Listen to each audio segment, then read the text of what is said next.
My name is Emma Scott. I'm at the Leahy Institute for Rural Partnerships at UVM. Welcome to our final Water Connects panel of the semester. This has been four and now five really wonderful discussions about applied issues in Vermont related to water, and some of the ideas that practitioners have around how we can address those challenges. It's been very inspiring for our research community here at UVM. So we've been thrilled to work with the Water Resources Institute on this. I'm excited for this conversation today. All right, get it going.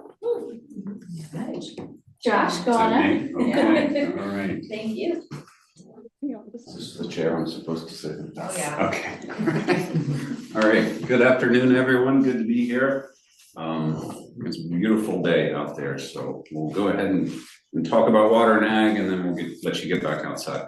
So let's see. I'm excited about the conversation today. I want to first introduce our panelists.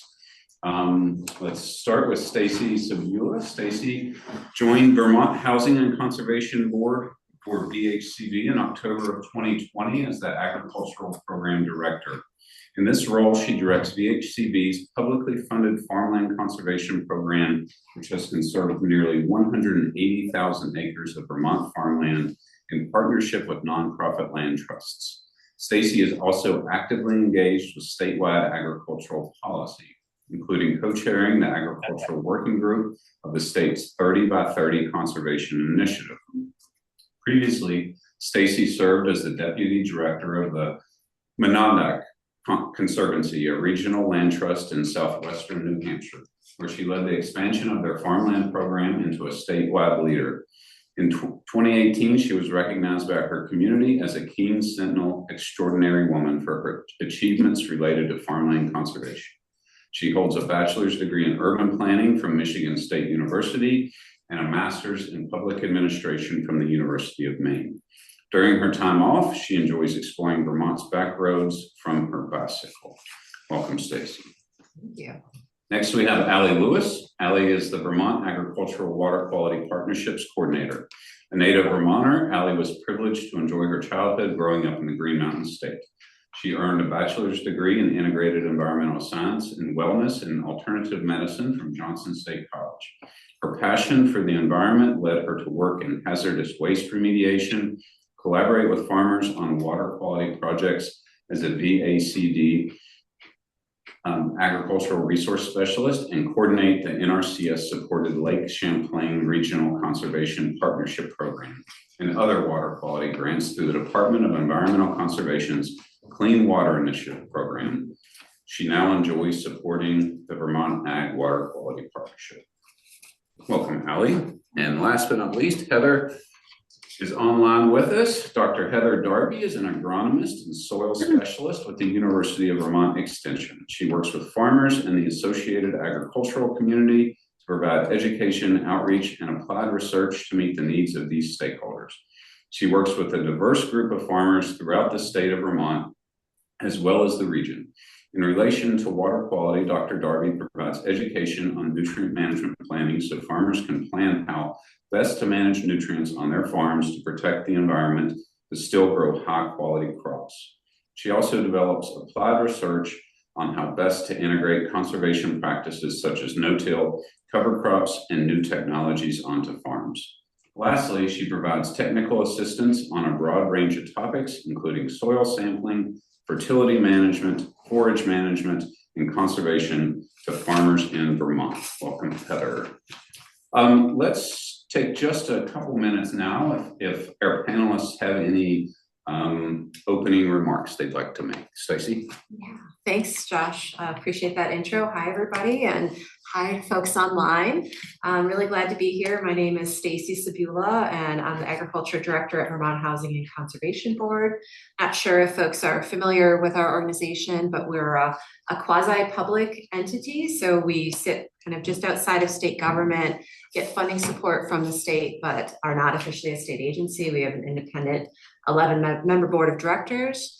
And as our name would suggest, we work on both affordable housing and land conservation, which at times has kind of people scratching their heads like, aren't those things kind of opposing each other?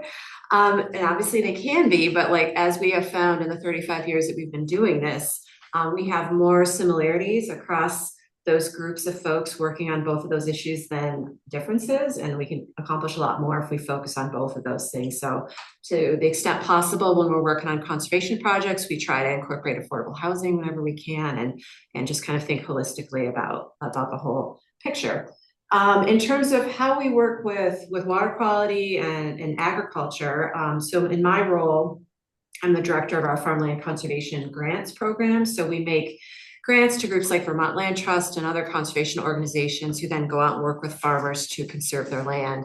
And that really focuses on acquiring development rights from farmers. So they continue to maintain the land, own it, use it for farming, but it's just stripping away that potential to develop it.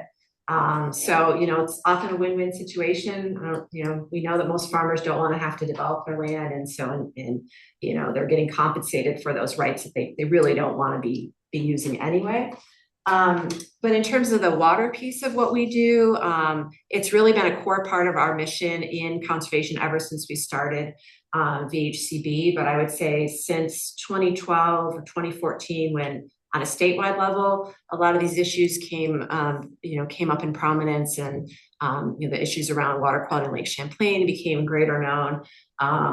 We really stepped up and added water quality protections to our enabling statute, which then allows us to be able to put funding into protecting water. So in the case of farms, anytime we're reviewing a project for funding, we're looking at what are the water resources, how can those be better conserved? And we do that through requiring 50-foot buffers at a minimum on any perennial waterway that's on a farm that we conserve. And then also if there are wetlands or vernal pools or other important water resources, those have special protections. So we really, look at the whole farm and do our best to protect the most important resources, but also ensure that farming can still happen on the farm. And then I guess beyond that, I would just say, put in a plug for, we have another program that I think is pretty unique, not aware of other places that are doing this, a farm retirement program. So we have a pool of funding that allows us to work with conservation organizations who want to restore a floodplain forest, for instance, on a farm, in a case where there's likely significant water quality issues, which we know can be the case with farms. A lot of the farms that were out there were, made sense 200 years ago, maybe, that they had the burn right next to the river. It doesn't make sense anymore. And so through that program, we're able to provide funding for a conservation org to come in and acquire the land, and then they go through a whole restoration process. So that's always a program I like to tell people about. I think that's all I've got. Stacy, Alli, any remarks to start us off? Sure. Again, I'm Alli Lewis. I'm the coordinator with Vermont Ag Water Quality Partnership. So the Vermont Ag Water Quality Partnership, our mission is that we will improve ag water quality in Vermont by coordinating partner efforts in providing education, technical, and financial assistance to the farming community and working land stewards. So who is involved formally in this partnership? It includes UVM, Extension, Vermont Housing and Conservation Board. I'm kind of seated with the Vermont Association of Conservation Districts and the Natural Resource Conservation Districts. The partnership also formally includes the Patrick Leahy Lake Champlain Basin Program, our federal partners, the USDA Natural Resource Conservation Service and Farm Service Agency, the U.S. Fish and Wildlife Service. We also have state partners like the Vermont Agency of Agriculture, Food and Markets, and the Agency of Natural Resources, Department of Environmental Conservation. And I think that is everybody on my list. Yes, okay, 9, gotta remember 9. So our top 3 goals that we're working towards is that we want to improve water quality, but also wildlife habitat on all engaged farmlands or working lands that we're connecting with. We want to make sure that we're delivering technical and financial assistance in an efficient and effective way, and that we're also providing a good experience for those participating in our programs or connecting with staff across the partnership. The Vermont Ag Water Quality Partnership really is all about collaboration. How can we support each other in meeting our goals? And there's a variety of ways in which we do that. It's a lot of connection, working to support each other in meeting our financial and technical assistance.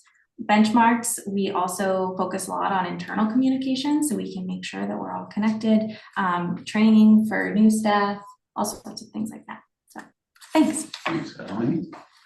Heather? Hi, everyone. Sorry, I'm fighting some.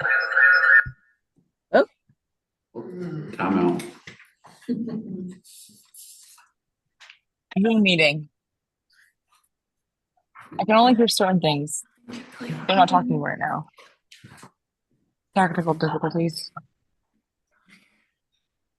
are we okay now or wait 1 second? We can hear you. Okay, we're back on. All right. Well, thanks everyone for having me. I kind of wish there was one of those chairs under my face. I don't know why, but I was thinking that the whole time, like a floating head in a chair. But in all seriousness, it's great to be a part of this. And as Alli already mentioned, in the water quality world out throughout the state, all of our work really is made possible by working together and having really strong partnerships with folks like VHCB and the Basin Program and the Conservation Districts and the Agency of Agriculture and Agency of Natural Resources and all the ones that Alli mentioned. But in addition to that, the engagement of the farming community directly. And I think at least in Vermont, that is something that I find really different here than in other places that I've lived and worked, is that the farming community is very much engaged in the projects and conversation and implementation to work towards clean water in the state, and also resiliency in the face of climate change. And my job with Extension has allowed me to, sort of engage in those relationships with farmers and really learn from the farmers themselves, and kind of seize that opportunity in those relationships to move the needle forward and develop outreach and education that is impactful and meaningful and wanted, and also to figure out where the gaps are in our knowledge and what we don't know, and use that information to develop applied research that can then be directly utilized by the farmers themselves and others around us. So it's been a really, I've been here for 20 plus years now, and it's been really exciting, from being a new, much younger agronomist in this state, even till today. It's all of those partnerships and engagement from the people that we're working with and want to help that, makes probably all of our work really worthwhile. So thank you for having me. Thanks, Heather. All right, so I have a few questions that I'm going to ask. I think I'll start with a couple of those, and then we'll open it up to the audience. And then I can come back to some of these later on in the hour as well. All right, so I think we all know agriculture is a major part of the Vermont landscape. That's obvious to anyone as they drive around many parts of the state. And as a result of that, we would think it would play a significant role in water quality in the state. Can you speak to the current relationship between agriculture and water quality in the state of Vermont? And maybe just focus your comments primarily on what are some of the most pressing challenges that we're facing in terms of agriculture impacting our water resources. And I'll just open it up for the first person that wants to jump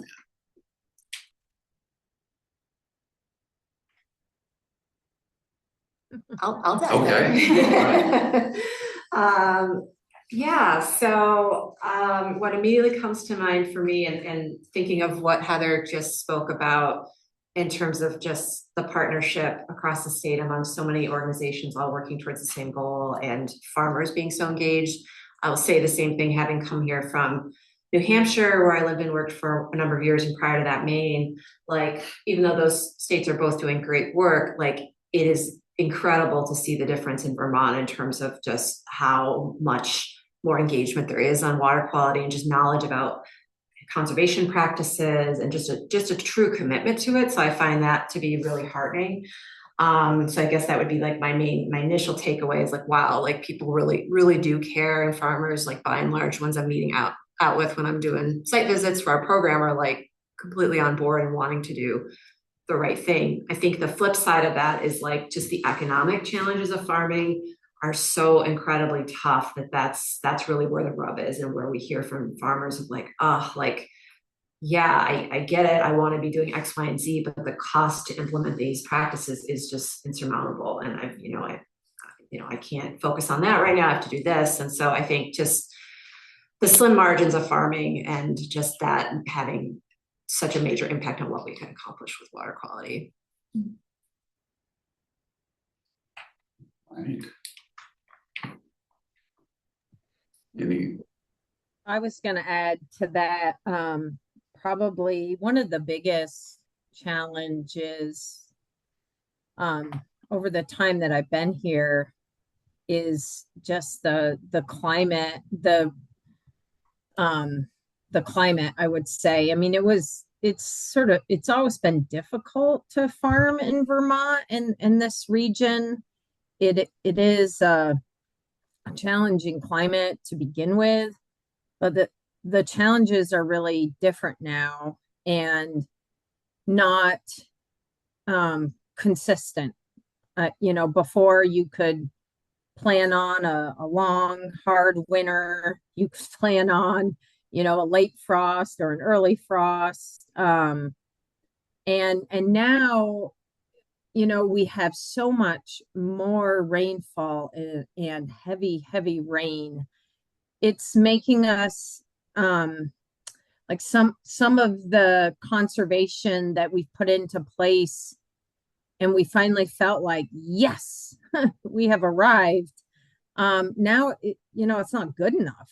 And, cover crops as an example, or, less tillage or buffers. And, so now we have all this engagement, we have implementation, but the type of rainfall that we're having and the unpredictability of it all is making us have to go back to the drawing board and figure out, can we do better? Can we do more? And then how do we do that? So in some ways it feels like we have a really good base, but we still have a lot more work to do. That's depressing. But the farmers are in. We'll go with that. I guess I would add to that. I think something that maybe isn't seen so much in the public eye is the complexities of accessing funding and support and the length of time that it takes to put the cover crop on the field and do this type of management. And that's where collaboration is so key, farmer engagement is so key, but that there is a tremendous lift on top of just farming. Sure. Great. Okay. Heather, I might ask you we'll start with you on this one, because I know it's something you think about a lot. We know we don't just farm for fun, right? We need to produce food people need to eat. How do we balance that need for productive agriculture with the importance of land and water conservation? And are there specific strategies that are particularly effective in both maintaining productivity and also improving water quality? Yeah, thanks, Joshua. That's a really good question. And, it is something I think about a lot, because it's not a either or. right? It's not, do we have food or do we have a healthy environment? We have to have both for us to survive. It's not one without the other, really. And I think that we all have to recognize that and figure out how to achieve that. And there are sacrifices that have to be made, really, on both sides. And I think we know that. But then how do we do that in a way where we can really try to accomplish the best that we can for both feeding us and creating an environment that also supports us and living really. Can we do it? And I believe yes. Absolutely yes, we can. And it's funny because something that people don't like to hear is intensification of agriculture, because that's kind of often viewed negatively, and viewed as very commercial and lots of production without an eye on the environment. And I think the view we have to have is that we have to take care of the land that we're farming so that it can be as productive as possible, and provide the ecological services that we need from it. And I do believe that both of those things can be achieved. And I have seen it, and I've seen it growing. And some of that growth, honestly, has to do with the fact that people realize that in today's climate, and I'll say the farmers in particular, that they need their soil to be more like a sponge. And they need their soil to be doing things that they had never really maybe paid attention to before because of these, very, very heavy rainfalls. And so we see a strong movement on all of our farms towards really building the value and the health of the soil. And I think, to me, that's been really positive. We climate change isn't great, but there are some really positive changes that are coming about across the landscape because of it. And one of them is really improving and working towards higher functioning soil. So I don't know if that really answers the question, Joshua, but No, that's great. That's great. might be a start. Yeah, there's lots to say on it. Yeah. Sure. Anything to add, Stacy or Alli? She covered it. All right. Great. I think I'll ask one more. We're almost halfway through our hour, and Heather brought this up a couple of times, and this is climate change, and we all know this is a really important force in agriculture and in environmental protection in Vermont. I'm wondering if either of you in the room or Heather can add, of course, she's already mentioned it, how climate change is changing kind of the conservation perspective that you have in your programs and what you're seeing in your water quality work. Yeah, I'm happy to kick things off. So, yeah, I mean, certainly it's like front and center in everything we're doing now in terms of when we're looking at projects that we want to put funding into.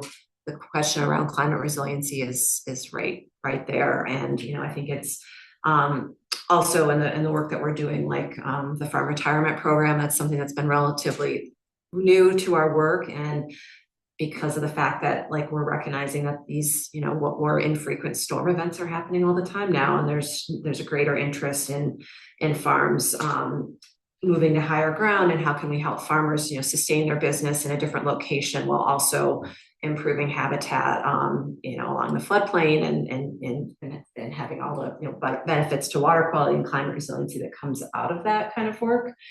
So I think that that's huge. I think that while the economics of farming too are getting strained by climate change, and we see that all the time with what's happening with the dairy industry, and many of the farms that we're working with are transitioning out of dairy, and who's going to come in and take over that land. And we are seeing younger farmers and diversified operations coming in, which is awesome. But the reality is that we also in Vermont are a state that's kind of made for pasture and having animals on land. And how do we transition to a sustainable agriculture that is good for our landscape, good for climate resiliency? And I think there are people working on that. But it definitely comes up when we're looking at projects to conserve, and yeah, it's something that we're always considering. Mm-hmm. Yeah, I would agree that resiliency has also become an added lens in the work that we're doing, and that when we're thinking about practices that are beneficial for water quality or wildlife habitat, that resiliency is oftentimes a co-benefit of those practices. Mm-hmm. And in our collaboration in the partnership around more intensification of storm events, these sorts of things, we're learning how to collaborate better and be supportive, and what are the needs around our changing climate, and how do we plug into existing or adapting systems that we have in the state when these types of things are going on. Anything to add, Heather? Yeah, I already kind of said a lot about how climate is impacting conservation. And yeah, I will say there's been some real bright spots that farms have mentioned to me during the flooding. Farms that had been flooded during Hurricane Irene, having washouts in fields and some pretty real severe damage. And in the floods of 23, same fields getting impacted, but the impact was far less.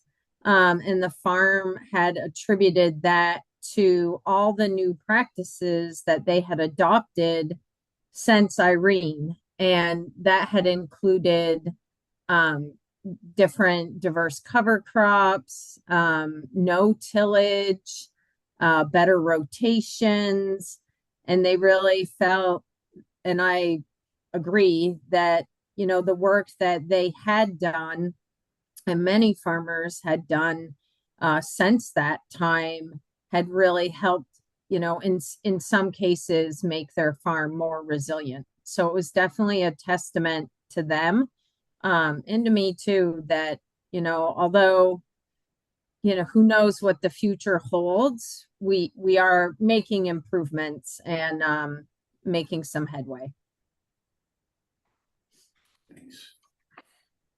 Okay, let's go to the phones or in the room. Beverly? Thanks. It's nice to hear these examples of bright spots or like promising outcomes of some of the things we've done. I'm wondering if any of you could comment on whether that seems mostly constrained to the Lake Champlain Basin, given the water quality imperatives that we've seen in Lake Champlain over the last decade and a half. Are you seeing that all over the state? And maybe a complement to that question, we get told quite often at UVM that our focus around water work is so heavily invested in the Lake Champlain Basin that we don't put much attention in the Connecticut. And maybe, the floods of summer of 2024 really impacted the parts of the Northeast Kingdom, and there's not a lot of research presence there. So I'm wondering if you could just talk about what you see geographically across the state on the agriculture, water quality buy-in, and if you see any geographic gaps. Yeah, I'm happy to take a stab at that. Well, certainly in our work at BHCB, we work statewide, and so we have projects from every corner of the state. And as I said, with any project that we're funding that has water resources, those are good. Those are going to buffers and additional protections. In terms of examples of projects that are really stand out, we have I could mention an organic dairy up in Highgate, the Schwanier family. for years it had been a conventional dairy, and with new ownership kind of transferring to the next generation, it just went through this. I'm sure Heather knows this farm well. It's gotten a lot of publicity. It just went through tremendous change in terms of the impacts to water quality, and 5,000 trees planted along the river there, and just the whole system. It went from conventional to organic grass-based dairy. And so I just feel like that's been happening everywhere, and it's not just limited to the Champlain Valley. I'll also just mention, you may want to talk about this, but there are farmer watershed coalitions in each main watershed. So the Connecticut River, the Champlain, and where's the other? There's one up in Franklin County, and that's a coalition of farmers that focus on trying to improve water quality. And so, those efforts are happening all across the state. So I think you're right that a lot of attention is on Lake Champlain, but it is happening everywhere, and investments are being made beyond that. Mm-hmm. I would just add the partners working within the partnership are statewide. So while there may be varying levels of funding, like Lake Champlain Basin Program may receive more funding than another, like Nempomego or something like that, partners are invested and engaged all across the state, and every single one of the organizations involved have statewide presence. Mm-hmm. So I think the other parts of the state definitely don't get the attention or the funding that the Lake Champlain Basin does. I hear it all the time from the farmers, especially over in the Connecticut River. They have different challenges as well. The focus there is less on phosphorus and more on nitrogen, which tends to not generally be the focus of most research that's going on. It's really focused on phosphorus for the most part. They have a different, I wouldn't say a completely different production systems over there, but definitely, the farms aren't necessarily as intensive.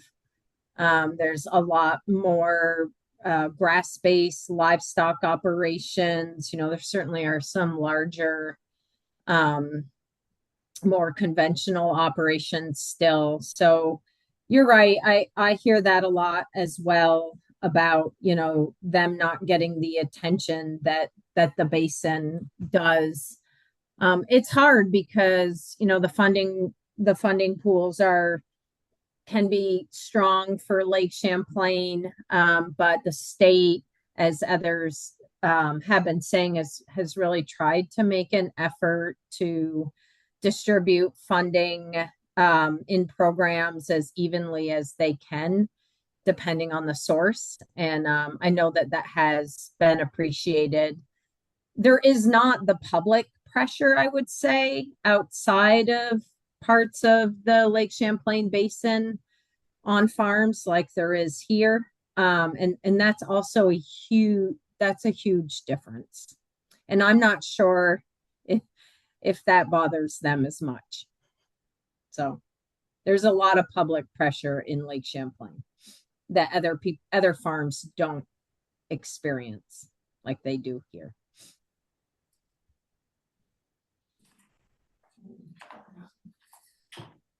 Okay, looks like we have a question online.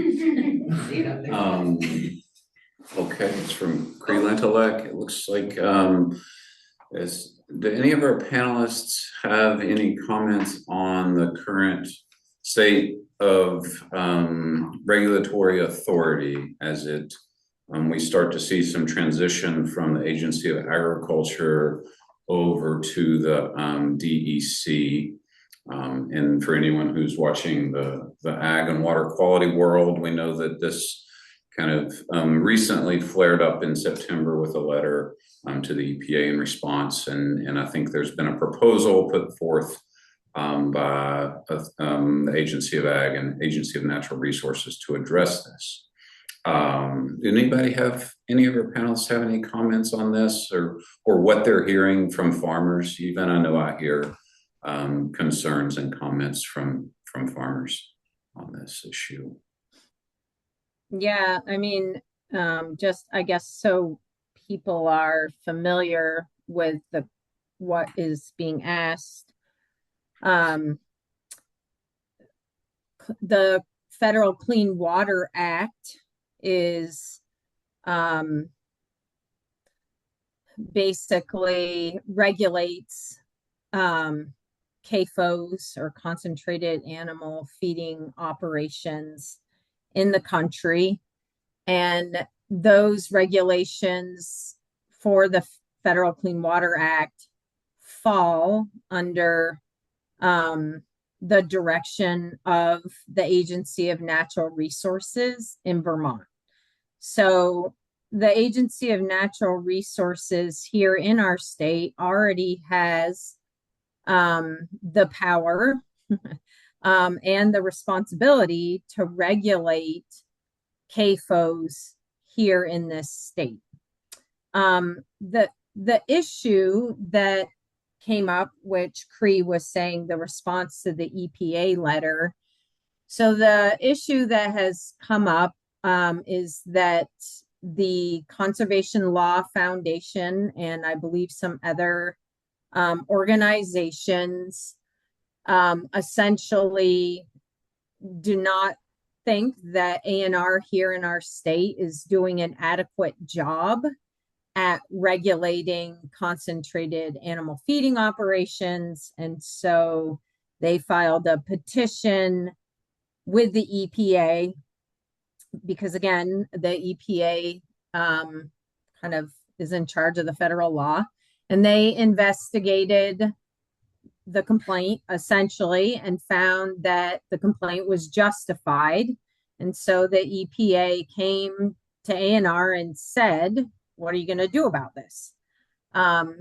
So for others that don't realize, agriculture and water quality is primarily regulated here in our state by the Agency of Agriculture.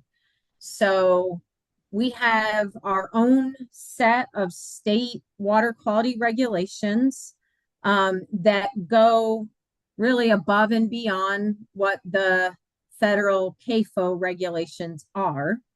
And those are regulated through the Agency of Agriculture here.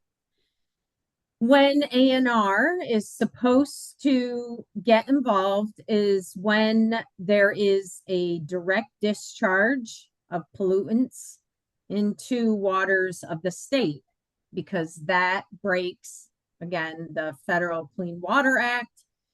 And at that point, the Vermont Agency of Natural Resources is supposed to, by law, federal law, take over the regulatory process from that point.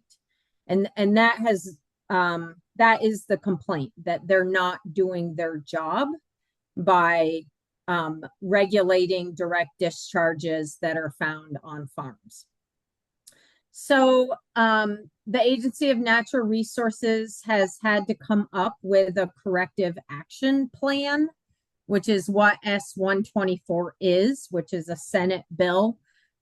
Essentially, that is the corrective action plan being proposed by the Agency of Natural Resources to the EPA. And I believe it's close to being accepted. What that changes isn't all that much from my understanding. It basically strengthens the ability and the direction of ANR to do the job that they're supposed to be doing already. So how do farmers feel about that? The farmers are already regulated by ANR if they have a direct discharge, or should be. So it's not a new regulation. It's just hopefully strengthening the one that's already in place.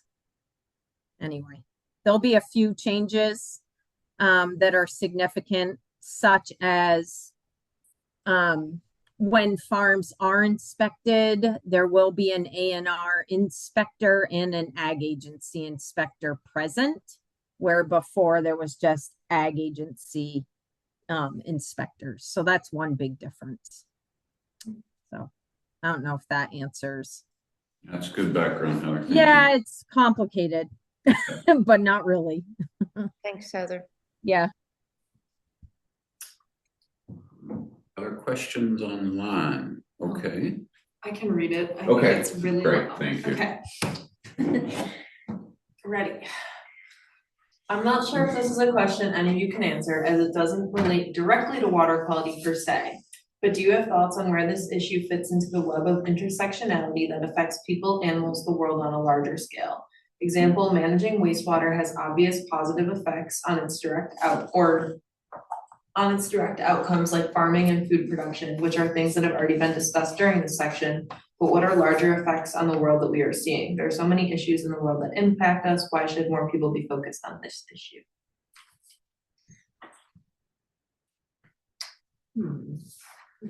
Well, I mean, it probably goes without saying, but I'll say it anyway. I mean, just thinking of climate change and knowing what's likely ahead of us with our weather, having these huge storm events that are pushing wastewater into our waterways is a huge issue, and just our aging infrastructure in general is a huge problem in Vermont. So, I mean, I think that's something we really need to get out ahead of. And in terms of like trying to make these fixes now before you're in a crisis situation, and I say that, you know, with farms as well, like making the infrastructure upgrades, putting in the bigger culverts, doing all that now rather than like, oh, we need emergency funding after the fact to do it. So I mean, that's just one immediate thought.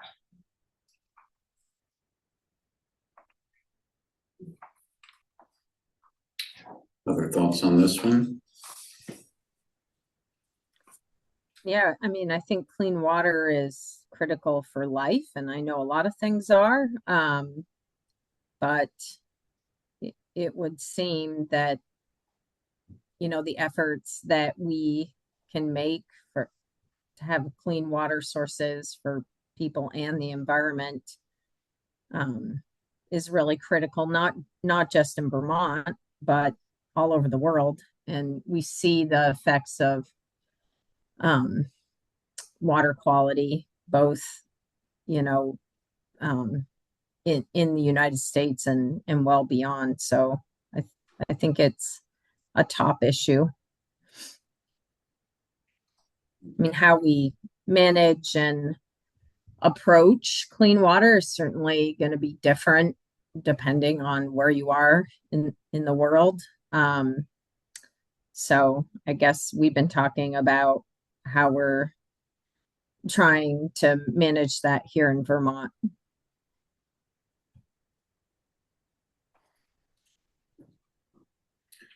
I'm going to go back to our questions that I brought with me today, and I have one specifically for Stacy. So, do you have any examples for us of farmland preservation conservation programs that have also had a positive effect on water quality?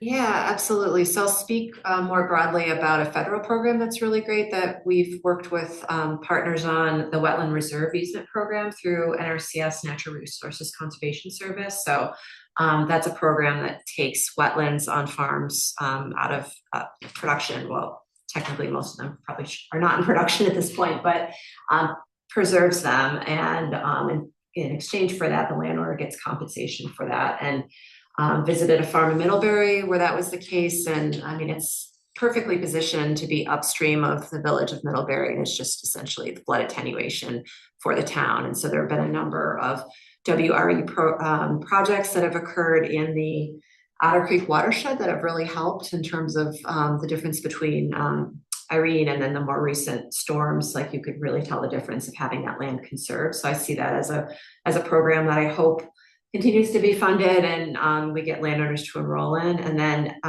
in terms of organization I work for, we have a great project down in Waitsfield that we worked on in the Mad River Valley It was a multi-generation dairy farm owned by the DeFriest family. And that's a really cool example of a farm that had a lot of water resource protection, but still is able to maintain the critical cropland there. So he put in a 50-foot buffer along the Mad River that wasn't there before conservation. He took something like 7 acres out of production that were kind of marginal land that weren't really that great for farming, and wetland restoration's happening on that acreage. There's invasive species removal that's happening with the land trust and other partners. There's a bunch of knotweed going crazy along the river. So that's just, yeah, a great example of like core farmland's been conserved, but yet it's got these layering of other water resource protections in place that are really making good impact on the river. It's great to hear. Yeah. Can I add on to that? Yeah, absolutely. Okay. Yeah.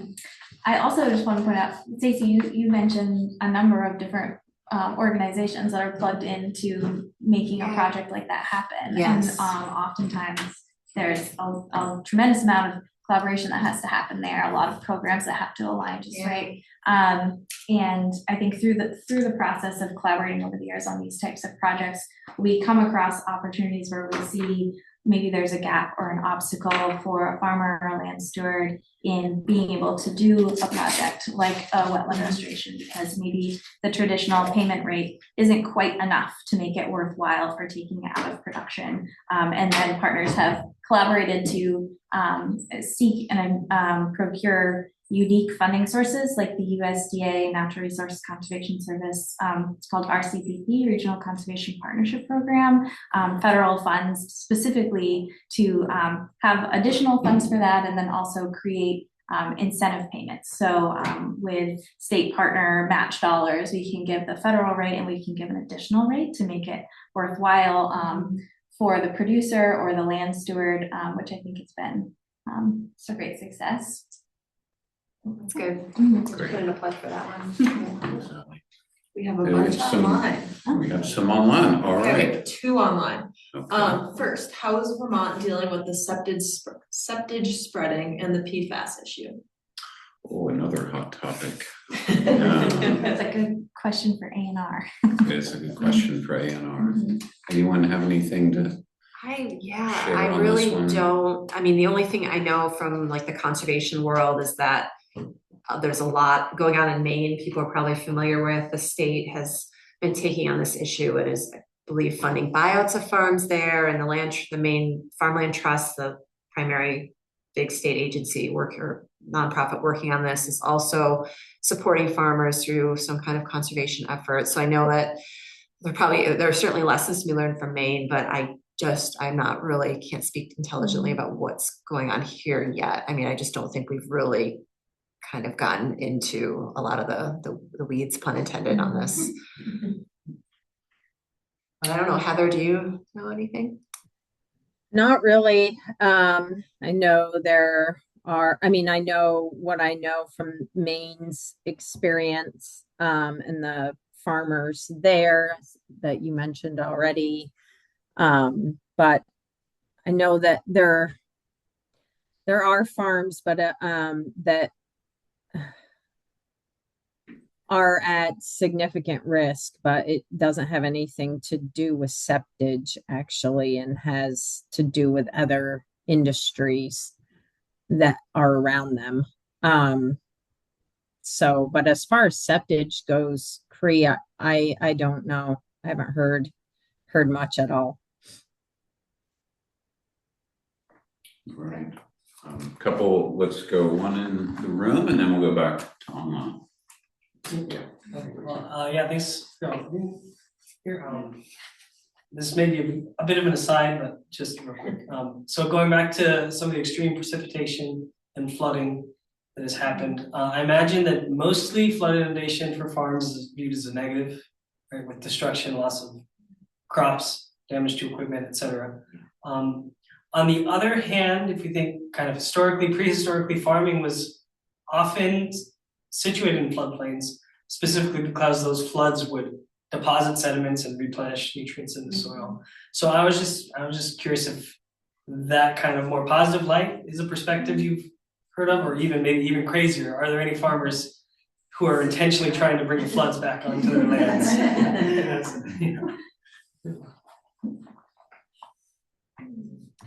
Not any that I know are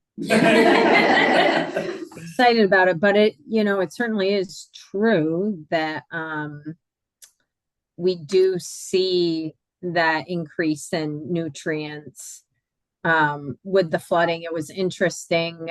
We did a project last year on a field that was flooded in 2023 and again in 2024, but we were looking at sort of nutrient value of some of the crops that were being grown there, and they certainly were much higher. And we did attribute that to the nutrients that were brought in from flooding.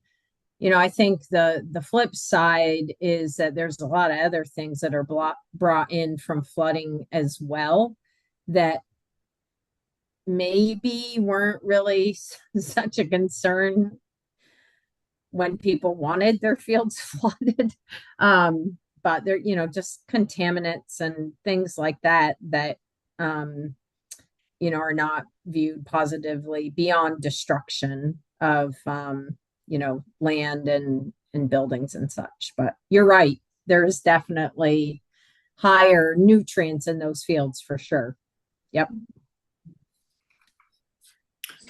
I have 2 online questions, and then back there, and then might be out of time. There's so many questions. Okay, let's go online and then we'll go to maybe Ben will have the last word. All right.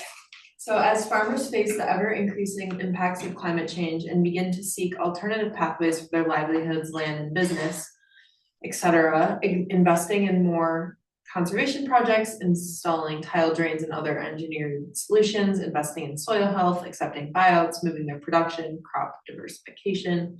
Where do you see the gaps in current support for farmers in these big transitions and process for identifying the best path forward? It seems like a farmer could work with each of you, and I'm curious to hear what the gaps you all see from your position. Great question.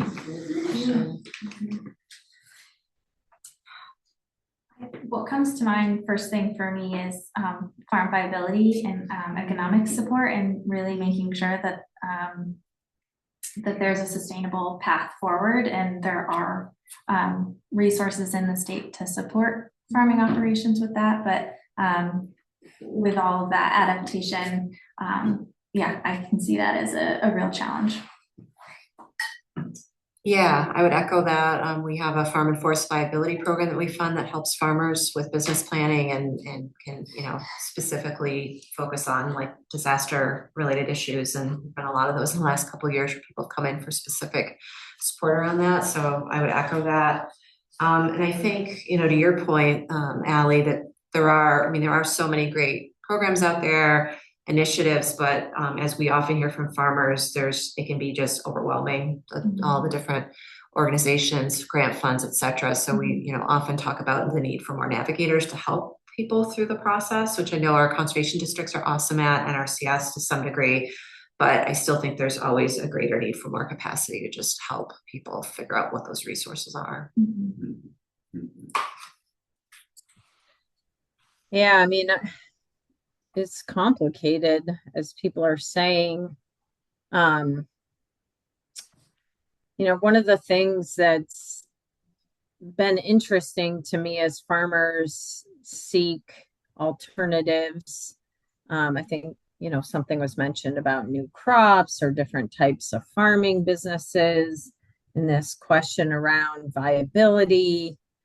But I also feel like it's a question about the choices that we make as consumers too. And it was already brought up, the Schwarnier farm and this sort of transition they made to organic and then grass only. And it's been interesting to work with farms that are transitioning to grass only operations, which I feel is something that people want. People meaning consumers, neighbors, everybody who's not farming. Maybe they view other types of agriculture as not something they want or that they see. And I think the reality is that what we want may not be viable, as other people have said. And if we want it to be viable, then we have to think about the choices that we make as consumers. And the reason I'm saying this is because for the last, see, what is it now? 2025, almost a decade, I've been looking at the cost of production of dairy farms that are organic and do not feed any grain, and the price that they need to receive for their product is not being received by them, and their businesses are not any more viable than really any other dairy farm for the most part, and they're actually at more risk to climate change. And that's been fascinating to me. It's not at all what I thought the outcome would be. It is the fastest growing milk market, but the price that needs to be paid is beyond what even those farms are being paid. And it just makes me sort of question, you know, if we want something and we want a landscape to look a certain way, are we willing to pay for that, whether it's in the food that we're buying or we're supporting those operations in different ways? And I think that is really something people need to think about. And again, that it's been a real eye-opener for me, because there's so much that we think we can gain from operations like that, but they're not very viable, and they're very prone to, they're very susceptible to erratic climate, even though they're all grass, which is crazy. Thanks. Maybe we will end there. I think we have to stop. We're past 4:30. Sorry.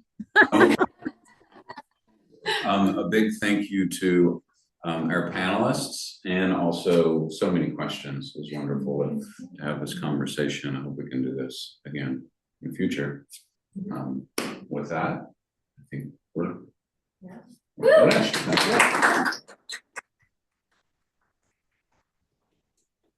Thanks, everyone. That was our last one of the year, well, semester. Stay tuned for the fall. We have a couple months. Feel better, Heather? Oh, yeah. I hope so. Thanks, Heather. Bye.